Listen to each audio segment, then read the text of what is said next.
Entonces vamos a ver ahora una clase o una parte importante de epidemiología que es la causalidad, ¿ya? Y he amplificado este concepto en virtud de que hay mucha duda al momento de entender cuando algo causa o no causa algo en epidemiología. Por eso esta clase es importante para entender cómo es que llegamos al fenómeno de la causalidad. O sea, cómo podemos decir que A ha causado B, que es lo más importante que buscamos en epidemiología. ¿Listo? Muy bien, entonces para esto primero necesito repasar con ustedes ciertos conceptos. Por ejemplo, ¿qué es riesgo? Que ha sido pregunta de examen. Riesgo es todo aquello que aumenta, o mejor dicho, el riesgo es la probabilidad de ocurrencia de un evento, usualmente negativo. Ya les digo porque el factor de riesgo es lo que aumenta la probabilidad. Por eso hay que ser precisos en el término. Entonces, el riesgo simplemente es tu probabilidad de que ocurra un evento, la probabilidad de ocurrencia de un evento. Y este evento suele ser negativo. Usualmente medimos riesgo de eventos negativos. Y cuando queremos medir algo que nos protege, medimos el riesgo del que no está expuesto a la protección. ¿Ya? Entonces, la probabilidad de ocurrencia de un evento usualmente negativo se llama riesgo. Entonces, cuando yo quiero saber cuántos pacientes nuevos o cuántos casos nuevos ocurren de una población expuesta a un factor de riesgo, eso se llama incidencia acumulada. Por lo tanto, la incidencia acumulada mide el porcentaje, porque es una parte, pues, ¿no? Es una parte, o la proporción, como quieras verlo, de cuántas personas que estaban expuestas al riesgo enferman. Casos nuevos de población expuesta al riesgo. Por lo tanto, la incidencia acumulada es una medida directa del riesgo, porque al final termina midiendo esa probabilidad, porque es una división, ¿de qué? De ocurrencia de un evento. ¿De qué evento? De enfermar. ¿Entendieron? Muy bien. Ahora, otro concepto es el factor de riesgo. El factor de riesgo se dice a toda aquella cosa o característica, que puede ser un evento, una condición, cualquier cosa que aumente tu probabilidad. ¿Correcto? Que aumenta tu probabilidad. O sea, si tu riesgo era de 10 en 1000, cuando aparece un factor de riesgo, este aumenta a 15 en 1000, por ejemplo. Entonces, esa cosa, ese factor de riesgo que ha aumentado tu riesgo de 10 a 15, eso se llama factor de riesgo. ¿Ya? Y en la lógica, solamente puede aumentar tu probabilidad de enfermar por dos formas. Solo hay dos formas. O aumenta tu susceptibilidad o aumenta tu exposición. ¿Ya? Entonces vamos a poner un ejemplo. Supongamos que vamos a hablar de una infección de transmisión sexual, una ITS. Entonces, ¿una persona es susceptible a una ITS? Sí, porque tenemos todos mucosas y las bacterias, parásitos, hongos de las ITS afectan a las mucosas de los humanos. O sea, los humanos somos susceptibles a las ITS porque son infecciones de humanos. Muy bien, pero ¿qué pasa si es que una persona tiene la mucosa lesionada o tiene disminución de la defensa de mucosa? Ocurre algo en sus mucosas que lo hacen más susceptible de infectar. Entonces, esa cosa que debilita tus mucosas aumenta tu susceptibilidad. Por lo tanto, es un factor de riesgo para ITS, pero por el mecanismo de aumentar tu susceptibilidad. Ahora vamos a otro ejemplo. Para que una persona tenga una ITS, tiene que tener relaciones sexuales. Entonces, aumentar la exposición implicaría, sin necesidad de aumentar tu susceptibilidad, tu sistema inmune, tus mucosas, todo está ok, pero tienes cada vez más relaciones sexuales. Entonces, estás aumentando los eventos. Por lo tanto, estás aumentando tu exposición. Así que las múltiples parejas sexuales son un factor de riesgo, pero por aumento de exposición, no por aumento de susceptibilidad. Así que hay dos formas de aumentar tu riesgo. Por lo tanto, recuerden que una persona susceptible por la exposición al factor es lo que determina el riesgo. ¿Ya? Entonces, Cuánto te expongas al factor, por cuán susceptible seas, eso es lo que define tu riesgo. Tu riesgo. ¿Ya? Bacán. Entonces, todo aquello que suba tu susceptibilidad o que aumente tu exposición, obviamente va a aumentar tu riesgo. Por lo tanto, es un factor de riesgo. ¿Está claro? Listo. Y profe, ya había escuchado un marcador de riesgo. ¿Qué es eso? Buen término. El marcador de riesgo se define a aquellos factores de riesgo, pero que no son modificables. O sea, que no los puedes cambiar. Por ejemplo, la edad, el sexo, no los puedes cambiar. Son no modificables, porque siempre va a aumentar la edad y el sexo está determinado genéticamente. Entonces, son no modificables. O son aquellos, marcador de riesgo, son aquellos que aumentan la probabilidad de ocurrencia de un evento, pero no guarda relación específica con la propagación o etiología. O sea, es aquello que te aumenta la probabilidad de ocurrencia, pero no tiene que ver con específicamente aumentar tu etiología o su propagación. O sea, no tiene que ver con la susceptibilidad ni con la exposición, porque si no sería un factor de riesgo. Entonces, un marcador de riesgo es aquello que aumenta tu riesgo, pero vamos a llamarlo así, por otro lado. Aumenta el riesgo de ocurrencia, pero por otro lado, sin afectar o sin participar de la propagación o la etiología. ¿Me entienden? Entonces, los tres términos tienen que estar bien claros en tu cabeza. Entonces, riesgo es una probabilidad de ocurrencia que se mide con incidencia acumulada. Factor de riesgo es todo lo que me aumente esa probabilidad, ya sea por aumento de susceptibilidad o por aumento de exposición. Y marcador de riesgo es aquel factor que no puedo modificar o que me aumenta mi probabilidad, pero sin atacar directamente o sin explicar o relacionarse directamente con la etiología. Ese es un marcador de riesgo. El mejor ejemplo de marcador de riesgo es la edad, el sexo, ¿ya? Porque son factores no modificables y que aumentan la probabilidad de ocurrencia sin necesariamente estar presentes en la propagación o etiología, ¿ya? Muy bien. Entonces, entendido estos conceptos básicos, ojo que ha sido pregunta-examen esto, el riesgo ha sido pregunta-examen, vamos a hablar ahora de la causalidad como concepto. Entonces, recuerden que nosotros los humanos, para poder entender nuestro mundo, usamos nuestro prefrontal. Y el prefrontal tiene una herramienta que se llama la razón. Tú y yo somos seres racionales, ¿no es cierto?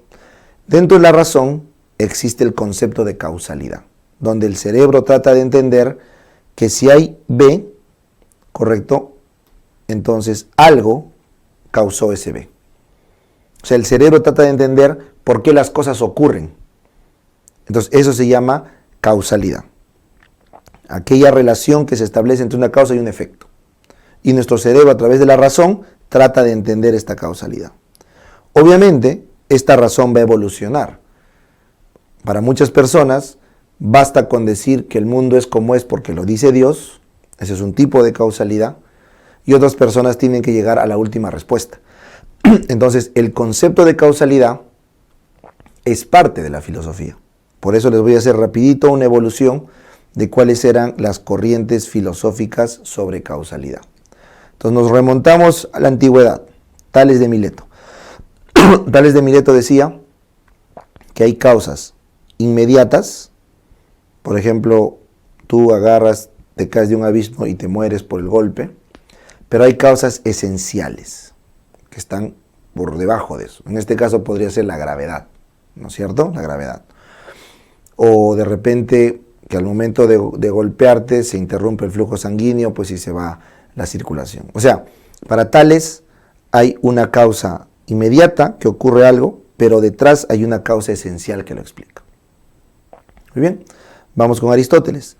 Aristóteles lo complica un poco más y dice que hay una causa material. Por ejemplo, imagínate una agresión, ¿no? Una persona ataca a una persona con una espada. Entonces la causa material del daño es la espada. La causa eficiente viene a ser el acto de empuñar la espada, o sea, el proceso como tal, porque no es la espada sola la que te hace daño, sino es la causa eficiente.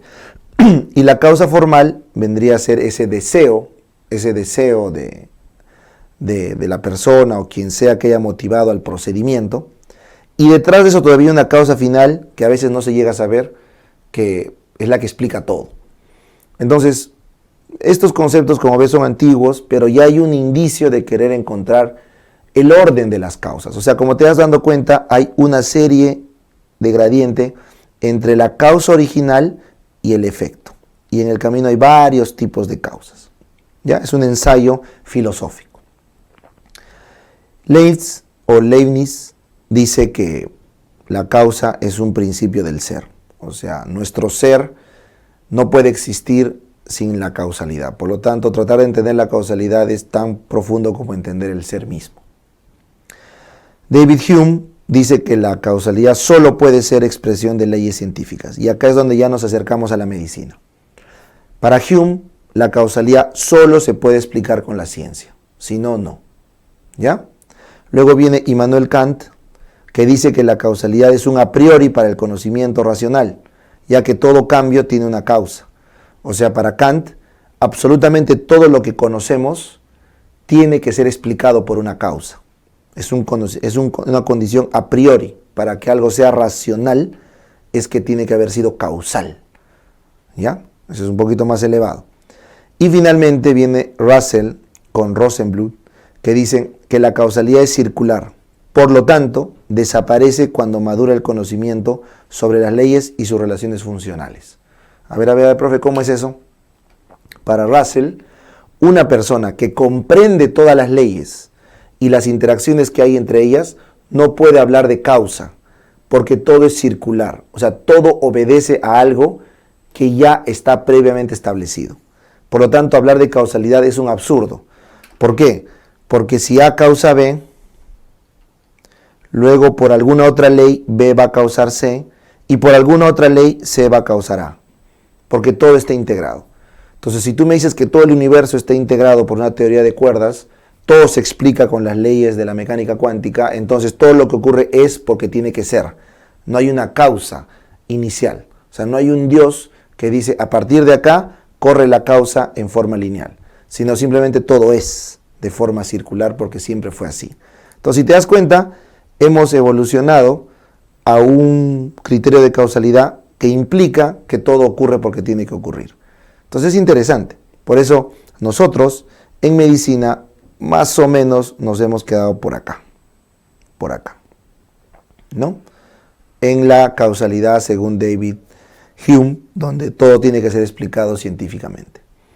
Pero cuando yo te digo, para los que ustedes, de alguno debe ser curioso, han escuchado sobre esa medicina alternativa, ¿no? Germánica, de la bioneurodecodificación, esa medicina que habla de las constelaciones y el karma y etcétera, cosas así, ¿no? Donde dice que las enfermedades no son más que expresiones de leyes profundas que no entendemos. Entonces, ese razonamiento causal recae sobre Russell, porque según la medicina germánica, por ejemplo, ¿no? De Hammer, todas las enfermedades ocurren como un código, un proceso que debía activarse bajo ciertos estímulos. Por lo tanto, no hay una causa, sino simplemente es un proceso que se está dando. O sea, la salud de enfermedad es un círculo. Entonces, uno está sano y ocurre algo y eso lo enferma, y eso que lo enferma después lo puede recuperar, porque es justamente la teoría de Hammer de que la enfermedad te ayuda a recuperar tu homeostasis y otra vez estás sano. Entonces, la causalidad para muchas ramas de la medicina no alopática, o sea, la no occidental, incluyendo las energéticas, la ayurvédica, esta de Hammer, muchas de ellas requieren una causalidad de Russell, o sea, circular. Mientras que nosotros tenemos una causalidad lineal de David Hume, que decimos que de A tiene que ocurrir B. No es circular. Bueno, a los que les gusta pensar, esto es bastante interesante, ¿no? Pero si estamos yendo de frente al examen, no te preocupes, esto solamente es un ensayo para que entiendan cómo es que se explica la causalidad en epidemiología. Muy bien. Entonces, ahora sí vamos a lo que nos interesa, ¿no? La causalidad en medicina. Entonces, la causalidad en medicina requiere estos elementos, ¿ya? Los elementos de la relación causal. Primero hay esto, una causa, que es el evento que inicia la secuencia de los eventos que darán lugar al efecto. O sea, la causa viene a ser aquello que origina todo, que en el proceso va a terminar dando un efecto. Entonces, ¿qué es el efecto? Pues el efecto es el cambio que había respecto a una situación previa. Si algo cambió, debe ser por algo. Entonces, ese cambio es un efecto y lo que lo hizo cambiar es su causa. Así de sencillo, ¿ya? Entonces, esto es la causa, esto es el efecto y esta flecha que ven acá es la relación de causalidad, ¿ya? Entonces, esta relación de causalidad puede ser así, puede ser así, puede ser así. O sea, hay varias relaciones de causalidad. ¿Está bien? Entonces les voy a explicar básicamente las más importantes, las que nos han preguntado en el examen. Entonces, la relación condicional entre causa y efecto puede ser de 4 formas. Necesaria y suficiente, necesaria y no suficiente, no necesaria y suficiente, no necesaria y no suficiente. ¿Ya? Los vamos a explicar en términos fáciles. Se dice que es necesario cuando sí o sí tiene que estar presente esa causa para que ocasione el efecto. Y se dice suficiente, correcto, cuando basta que esté una condición para que ocurra tal cosa. Entonces, la mejor forma de entenderlo es con ejemplos, ¿ya? Entonces, una causa necesaria y a la vez suficiente, por ejemplo, sería la trisomía 21 respecto al síndrome de Down.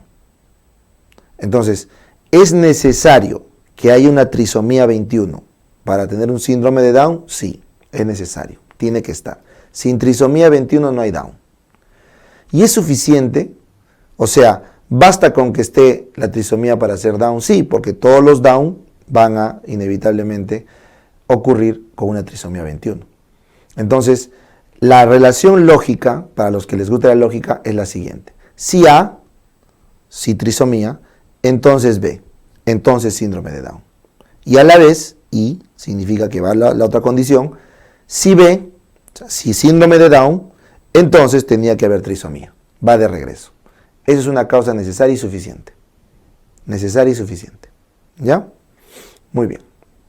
Ahora vamos a una causa necesaria, pero no suficiente. Por ejemplo, el bacilo de Koch causando la tuberculosis. Entonces, ¿es necesario que haya bacilo para TB? Sí. ¿Correcto? Es necesario. Pero ¿es suficiente con el bacilo para llegar a TB? O sea, inevitablemente si tiene TB es solamente porque hubo el bacilo. No. Porque para que haya TB es el bacilo más otras cosas. Entonces se traduce así.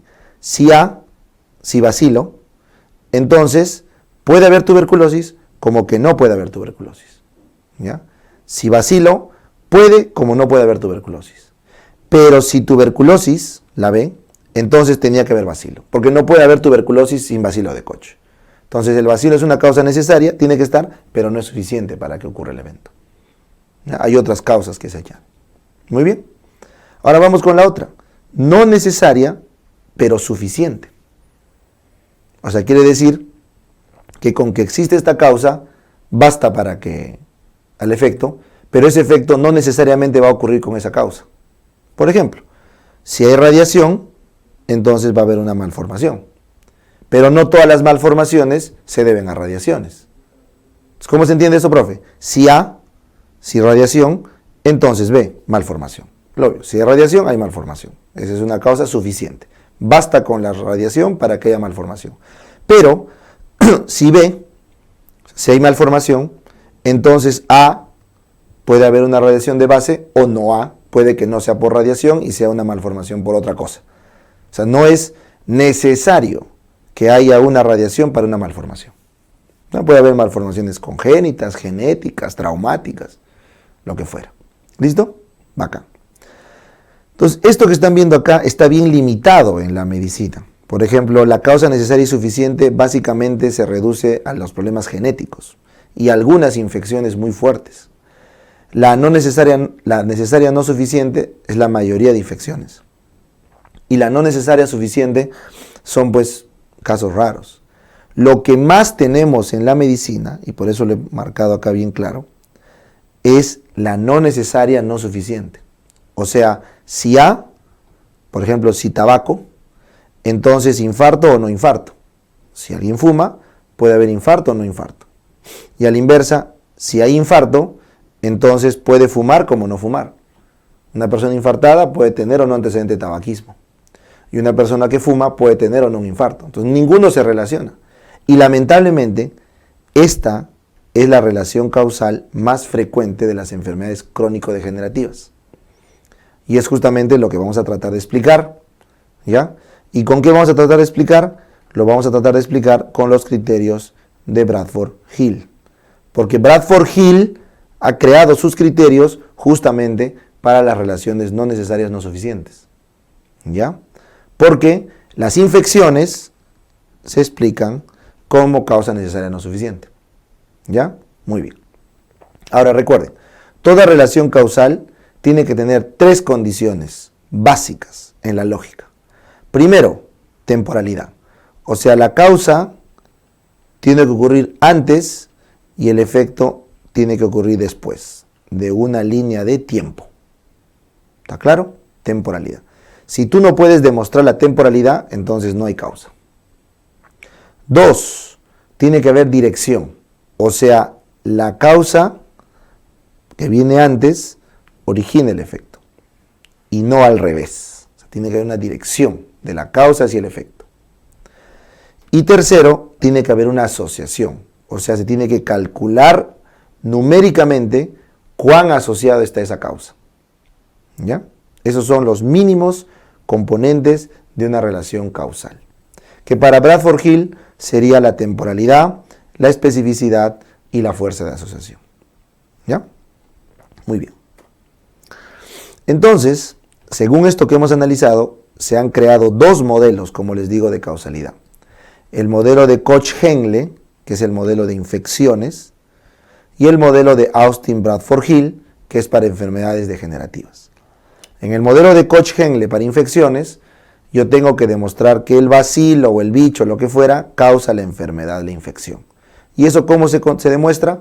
Cuando el microorganismo debe estar presente siempre en la infección, cuando el microorganismo se debe poder aislar en algún cultivo, cuando el microorganismo debe ser capaz de enfermar a otro animal, ese mismo microorganismo lo enferma a otro animal, y cuando el microorganismo debe cultivarse en el animal enfermo. Si cumplimos eso, según Koch-Henle, hemos demostrado la causalidad etiológica de ese agente infeccioso. Pero nuevamente, esto solo aplica para infecciones. ¿Y qué hacemos con las enfermedades crónico-degenerativas? Para eso entran los criterios de Bradford-Hill, que llevan una relación causal no necesaria, no suficiente, que es lo que vamos a ver en la lámina siguiente. ¿Ya? Entonces, esto de acá es lo que más nos han preguntado en epidemiología causal, los modelos de causalidad de Bradford-Hill, o el modelo de causalidad de Bradford-Hill. Sin embargo, hay un tercer modelo que me gustaría compartir con ustedes, que es el modelo de Rothman, que contempla las relaciones multicausales que no puede explicar Bradford-Hill. ¿Ya?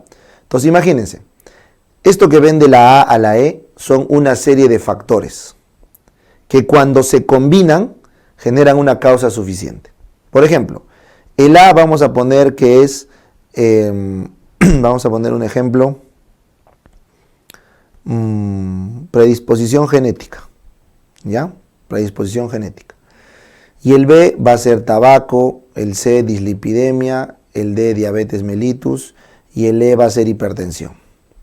Entonces, cuando tengo predisposición genética, tabaco, dislipidemia, diabetes, hipertensión, es una causa suficiente todo este conjunto para generar un infarto de miocardio. ¿Está claro? Listo. Pero también yo puedo tener predisposición genética, tabaco, y por acá puedo tener otros factores, homocisteinemia, se me ocurre la edad de la persona, el sexo masculino. Con todo esto, también puedo tener un infarto de miocardio.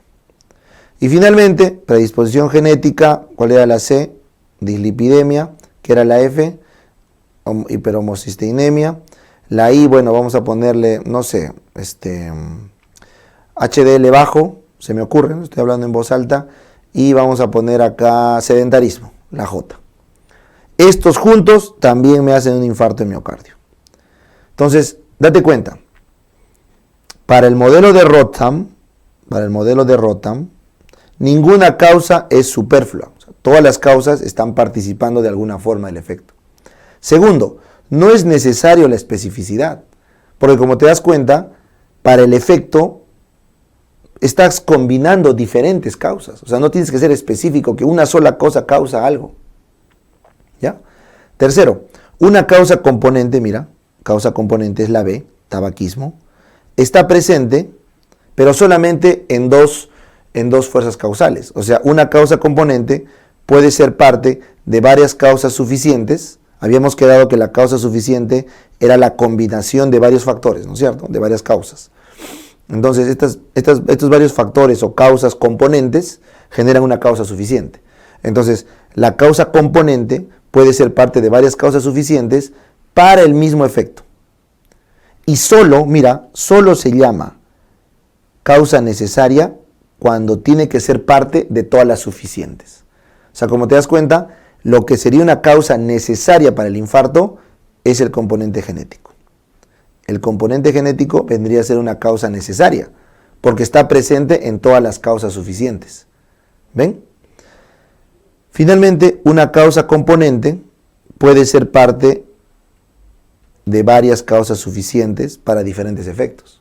O sea, por ejemplo, la causa componente tabaco, que están viendo acá, puede ser también parte de una causa suficiente, pero para un cáncer de pulmón, para un cáncer de páncreas, o sea, para otro efecto, no necesariamente para el infarto de miocardio.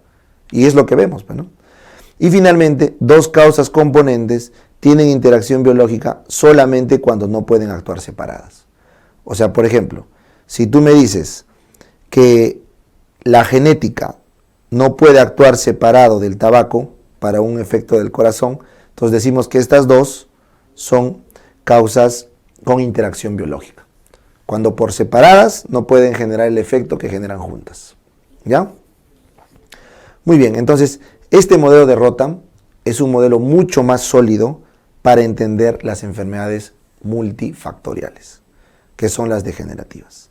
¿Ya? Es como que la evolución de los criterios de Bradford-Hill, pero simplemente respecto a la especificidad. O sea, Bradford-Hill nos da un modelo más amplio de todo el proceso salud-enfermedad, causa-efecto, mientras que Rotham nos habla básicamente solo de la etiología. Así que yo les recomiendo que complementen los dos modelos. Muy bien. Entonces, dicho esto, vamos ahora sí a conversar los criterios de causalidad de Astin-Bradford-Hill. ¿Ya? Entonces, recuerden que los criterios se dividen en criterios principales, los más importantes, que son la fuerza de asociación, en este caso estadística, la consistencia de la asociación o congruencia, la especificidad de la causalidad, la temporalidad y la evidencia experimental o experimentación. Y los efectos o los criterios secundarios, que son 4, son la gradiente biológica, la plausibilidad biológica, la coherencia y la analogía a situaciones parecidas. Estos 9 criterios de Bradford-Hill es lo que te pregunta en el examen, ¿ya? Y te voy a ayudar a entenderlos bien. La fuerza de asociación se refiere al cálculo matemático, en este caso estadístico, numérico, estadísticamente significativo, o sea que no se deba al azar, de que hay una asociación. Y eso se mide calculando el RR o el OR. Entonces, si yo calculo el riesgo relativo o el odds ratio en una fórmula matemática, ¿correcto? Que es significativa estadísticamente, o sea, no se debe al azar, y lo he medido numéricamente, entonces estoy midiendo la fuerza de asociación. Y obviamente, cuanto mayor sea el RR o mayor el OR, voy a tener mayor fuerza de asociación, va a estar más amarrado, ¿ya? Entonces, la fuerza de asociación supone un cálculo, es el término, de cuán asociado está la variable A con la variable B. Cuán asociados están numéricamente, matemáticamente. Eso no supone causa. Recuerda, que dos variables estén asociadas matemáticamente en los cálculos estadísticos no supone causa. pero es un componente principal de la causa, porque he descartado el azar. Cuando la asociación es matemáticamente sólida y no se debe al azar, es un criterio principal de causalidad. Pero no supone causalidad per se. Tengo que sumar más. ¿Ya? El siguiente, la consistencia de la asociación. Consistencia significa que varias personas, o sea, investigadores, en diferentes lugares del mundo, diferentes países, en diferentes épocas de la historia, en diferente tiempo, han llegado a la misma conclusión.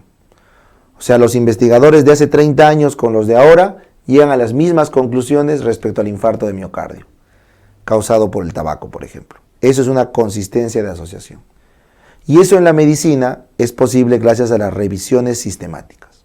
Recuerden que las revisiones sistemáticas son diseños que utilizan el metaanálisis y por ende permite demostrar fehacientemente que hay consistencia o congruencia en la asociación a lo largo de diversos estudios en diversos tiempos. ¿Ya? Eso es lo que le da nivel de evidencia A. Acuérdense, los niveles de evidencia 1, 2, 3, 4 se diferencian en A y B según tengan o no tengan una revisión sistemática. ¿Ya?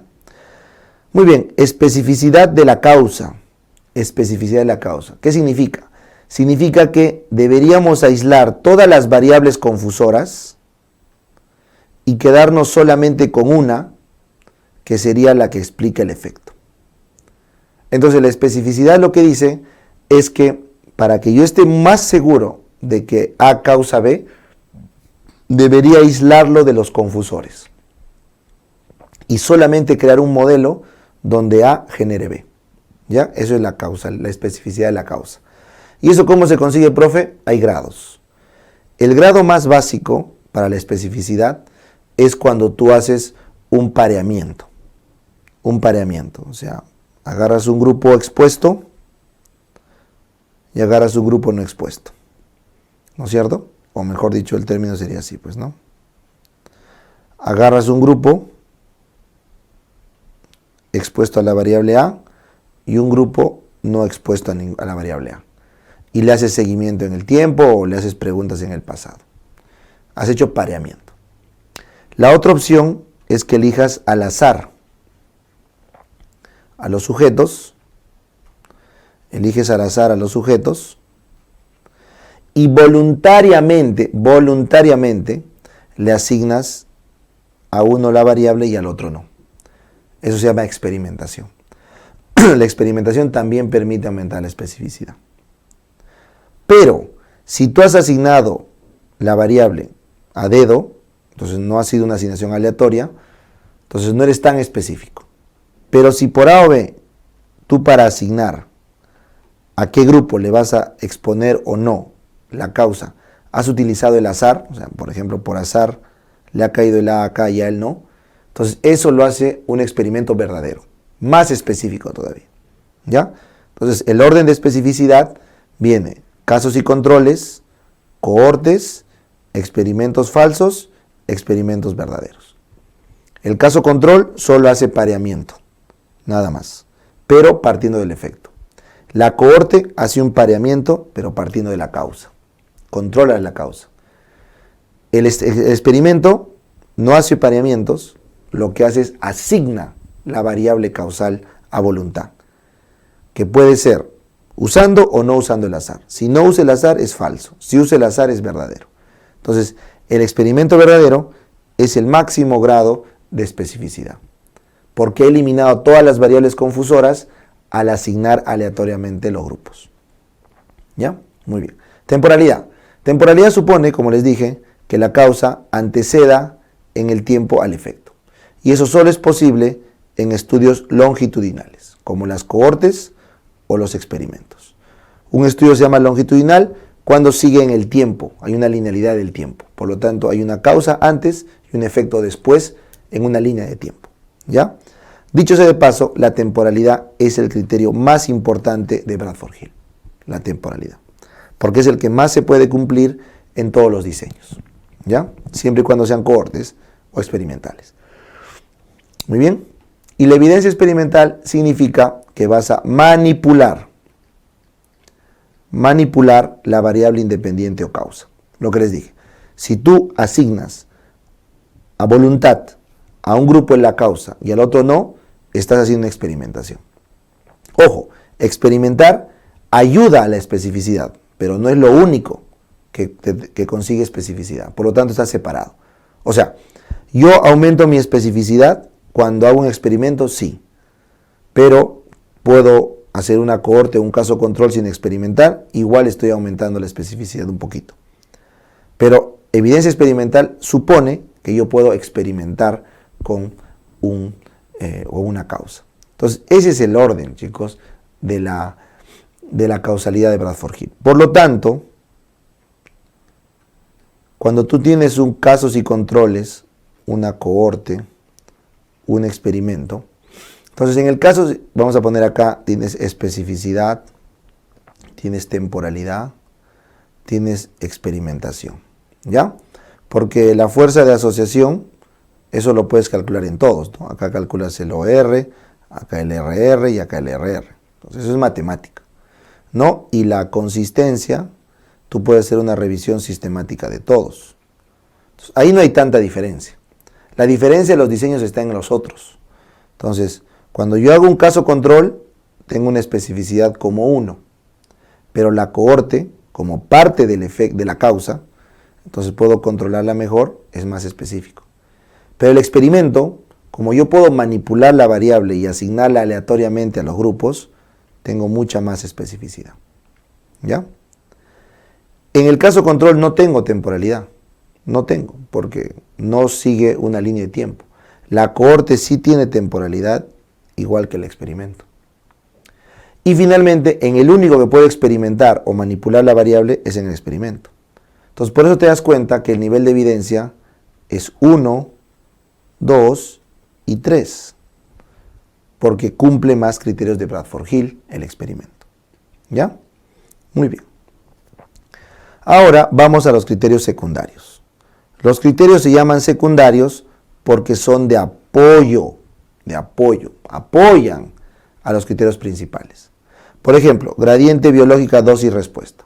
Supone que a mayor causa debería haber mayor efecto, o el tiempo que demora en ocasionar el efecto es menor. Entonces, si yo le aumento el tabaco, debería haber un infarto más severo. Si yo le aumento el tabaco, debería ocurrir un infarto en edades más tempranas. Eso es una gradiente biológica, dosis-respuesta. No se confundan con fuerza de asociación. La fuerza de asociación es el cálculo matemático, RR y OR. Gradiente biológica se refiere a la dosis, a la cantidad de la causa que genera el efecto. ¿Ya? Plausibilidad biológica significa que los conocimientos actuales deben ser congruentes con tu tesis. O sea, es plausible biológicamente que hay una relación entre el cerebro y el riñón, sí, porque hay neurotransmisores, citoquinas que conocemos que establecen una relación. Hace 100 años, en la época de Virchow, inclusive antes, no había ese conocimiento de citoquinas del sistema neuroendocrino humoral. Entonces no había forma de relacionar las enfermedades del riñón con el cerebro, por ejemplo. ¿Me entienden? Entonces la plausibilidad biológica se va fundando o fundamentando a medida que avanza la ciencia. Coherencia de la evidencia. Significa que los hallazgos de tu estudio deberían ser coherentes con el diseño que has hecho y con los conocimientos que se sabe de la enfermedad. O sea, debería ir como quien dice, en la línea de lo que se sabe. Si hasta ahorita se sabe de la enfermedad todo esto, tu estudio debería calzar en algún lugar de lo que se sabe. No necesariamente, tu estudio puede demostrar lo contrario, ¿no? Que va de retro, pero ahí no estás entrando en la coherencia. Ahora, capaz tú tienes razón y el resto está equivocado. Por eso es que la coherencia no es un criterio principal, es un criterio secundario, porque solamente apoya la tesis. ¿Ya? ¿Cuál es el mejor ejemplo ahorita? El Alzheimer. Toda la vida hemos pensado que las placas beta amiloide tenían que ver con el Alzheimer. Y ahora último, estamos como que no. Parece que no es así. Vamos de retro.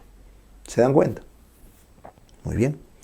Y finalmente, analogía con situaciones parecidas. Este es el criterio de menor importancia de toditos, pero es útil, al inicio al menos, de una causalidad. Porque la analogía te permite decir, oye, si el tabaco da cáncer de lengua o de boca, de mucosa, entonces el tabaco también podría explicar un cáncer de mucosa vesical.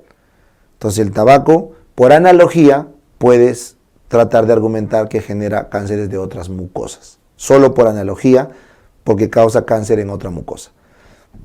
¿Está bien? Entonces, cuando les pregunten en el examen cuáles son los criterios de Bradford-Hill, acá los tienen. Los 5 principales y los 4 secundarios. Y cuando en tu vida tú quieras entender, interiorizar por qué A causa B, deberías demostrar los criterios de Bradford-Hill. ¿Ya? Entonces, siempre les hago este ejemplo a modo de broma, ¿no?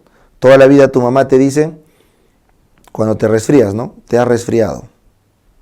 Ah, ya, tu mamá dice entonces, es porque no te has puesto chompa, ¿no? A es no ponerte chompa, B es resfriarte. Entonces tu mamá dice, te resfriaste porque no te pusiste tu chompa. Entonces, ¿cómo le argumentas, no? O sea, vamos mamá, vamos por partes. ¿Cuál es el criterio más importante de mamá? Temporalidad, dijo, muy bien. Entonces, tú puedes demostrar que primero no me he puesto la chompa y después me he enfermado. No puedes, porque tú primero me has visto enfermo y luego me has preguntado si me he puesto mi chompa. A la siguiente, cuando me veas salir sin chompa, apunta en tu cuadernito y si es que me enfermo después, ahí me dices que fue por mi chompa. Pero ahora no, porque primero me enfermé, que es lo que viste, y luego te pusiste a buscar si estaba o no con la chompa. Entonces no cumple el criterio de temporalidad. Muy bien, siguiente. Especificidad de causa. Mamá, ¿tú podrías estar seguro que me he enfermado solo por no tener chompa? ¿O no será que hay una variable confusora que, por ejemplo, esté enfermo mi compañero o mi compañera y me han contagiado? ¿O no será que estoy enfermo porque, no sé, pues hemos cambiado de estación y ahora todo está cerrado en la combi, en el aula y me estoy enfermando? Entonces, no puedes decir que es solo por la chompa, porque hay otros factores que no estás segregando, no estás diferenciando, entonces no estás aislando las variables confusoras. Así que por ahí no va mamá. Consistencia. Ahí tu mamá te dice, un momentito, yo tengo consistencia, porque en otras épocas y en otros momentos y otras mamás también han visto que sus hijos sin chompa no podían o se enfermaban cuando no las usaban. Me pasó a mí, me pasó con tu hermanito, con tu hermanita, entonces ahí como que ya no le puedes reclamar. Por eso es importante que las revisiones sistemáticas tengan diseños de calidad, porque si todos están repitiendo una mentira, esa mentira se va a hacer más grande, con consistencia. Entonces ahí tu mamá ya te gana, porque ella te dice que en otras veces también te ha encontrado resfriado sin usar chompa. Pero eso es porque esas otras veces tampoco ha hecho un estudio detallado, ¿no? Muy bien. Y finalmente, desempatamos acá. ¿Podemos hacer un experimento, mamá? ¿Qué te parece? Le pones la chompa a mi hermano y a mí no me pones la chompa. Sanitos los dos, ¡pum!, nos botas al frío. 10 horas. Y regresamos a ver quién está enfermo, quién no. Eso sería un experimento. Claro, no es ético, lo que tú quieras, pero es un experimento, porque has controlado la variable. ¿Ya? Mejor sería todavía aleatorio, ¿no? Agarra a todos tus hermanos al azar. Chompa para ti, no chompa para ti, chompa para ti, no chompa para ti. ¡Fum! Todos al frío. 10 horas. A ver quién se enferma. Entonces, eso sería un experimento. Y según el experimento, tu mamá calcularía la fuerza de asociación. Y diría si es que los enfermos y no enfermos se deben o no al azar. Y cuánto es el RR del mismo. Entonces, recién ahí podríamos llegar a la conclusión de que no ponerte la chompa genera una enfermedad o te resfrías. ¿Ya? Muy bien, entonces, si han entendido con este ejemplo, que me parece súper fácil, creo que ya saben cómo interpretar la causalidad, ¿no es cierto? Ya saben cómo interpretar la causalidad. Y como esto mismo se puede ver, estos criterios secundarios no apoyarían o no ayudarían en nada a la tesis de la chompa mientras no estén los principales. Así que solo cuando los principales se cumplen, recién aplicamos los secundarios. Recién ahí aplicamos, ¿ya? Entonces, Entonces lo más probable es que no se cumpla la causalidad con los principales, no se cumpla. Entonces, simplemente no te resfrías por no ponerte chompa. Pero a ver que te entienda pues tu mamá, a ver que te entienda. Muy bien, entonces con eso hemos terminado nuestra teoría de criterios de causalidad.